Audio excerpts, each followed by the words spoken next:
Any fan of first-person shooters has handled a wide variety of digital weaponry in their gaming career. We've fired historical weapons while storming the beaches of Normandy, shot modern guns in modern warfare, and used futuristic blasters in sci-fi shooters. One thing we don't often do in FPSs, though, is cast spells. That will change with Immortals of Aveum, a magic shooter that replaces mechanical weapons with magical abilities. In a recent hands-off preview, I got a look at this upcoming shooter, and I'm intrigued to see more.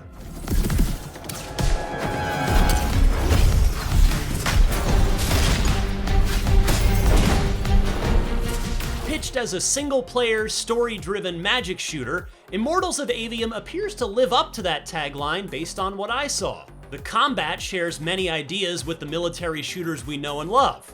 You can cast spells that act as long-range rifles, shotguns, grenades, and the like. But since it's magic that fuels your capabilities, you also have access to additional moves you won't find in traditional shooters. For instance, the Lash spell lets you pull distant enemies close using what looks like a rope made of blue plasma.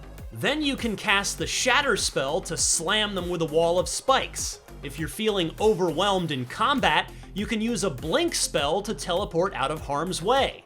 And you can chain together your attacks and abilities in combos. If you're taking damage, you can cast a Shield spell for extra protection, but that slows down your movement speed. When enemies use shields, you can break through them by unloading a barrage of magic of the same color. There's blue, red, and green magic in Aveum, and each one represents a particular category of spells. All told, you can learn and upgrade 25 spells during the course of the campaign and work through a skill tree to learn 80 talents for use in combat and other situations. I have to say, the magical combat at the very least looks incredibly stylish, with colorful swirls, beams, and explosions of sparks going off all over the battlefield. Unlike some shooters, combat is only part of the picture in Immortals of Aveum. The developers say there's plenty of room for exploration, and those who poke around the levels might discover hidden areas and helpful items. On that note, there's also an emphasis on puzzle solving. One of the gameplay demos showed Jack, the protagonist, in a room with no apparent exit. To proceed, he had to figure out how to raise 2 pillars, use the Lash spell to reach an otherwise inaccessible area, and solve a light beam puzzle. His reward for doing all that? A giant, terrifying, golem-like creature rose out of the ground and attacked, starting a tense battle before the demo came to an end.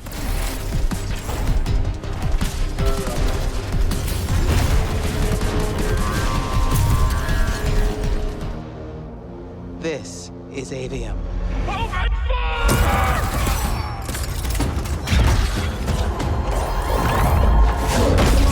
While magic is what makes Immortals of Aveum stand out in the FPS space, the world of Aveum isn't a typical fantasy setting.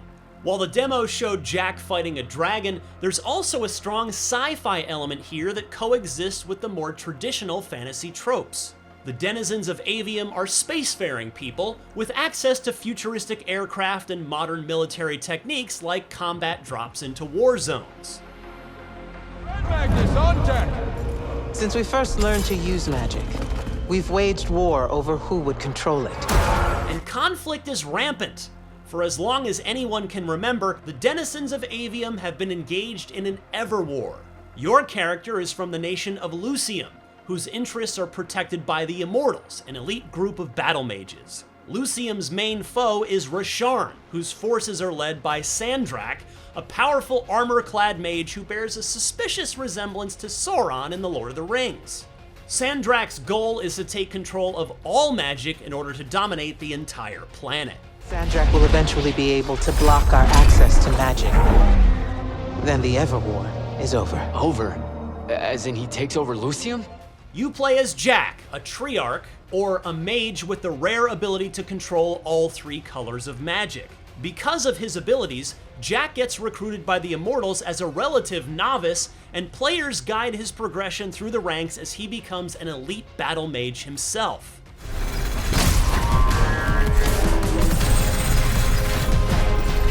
If you watch the trailers for Immortals of Aveum and think the combat looks like Call of Duty but with magic, There's a good reason for that. It's being developed by Ascendant Studios, led by Brett Robbins, who was creative director on the original Dead Space before heading to Sledgehammer to work on numerous Call of Duty games in the 2010s.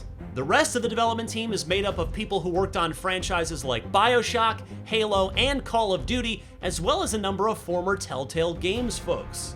The one obvious thing that's missing from Immortals is multiplayer. This is a single-player only campaign, and when asked if the team had considered a multiplayer mode, Robbins said the thought had occurred to them, but he had nothing to announce at the time. In any case, I'm eager to get my hands on Immortals of Aveum when it releases on June 20th for PS5, Xbox Series X and S, and PC. Until then, this looks like a new FPS to keep an eye on. For more on your favorite first-person shooters, whether they use magic or bullets, you're already in the right place right here at IGN. The choice was to either kill you or turn you into a weapon against Rasharn. Back up. Option A was to kill me?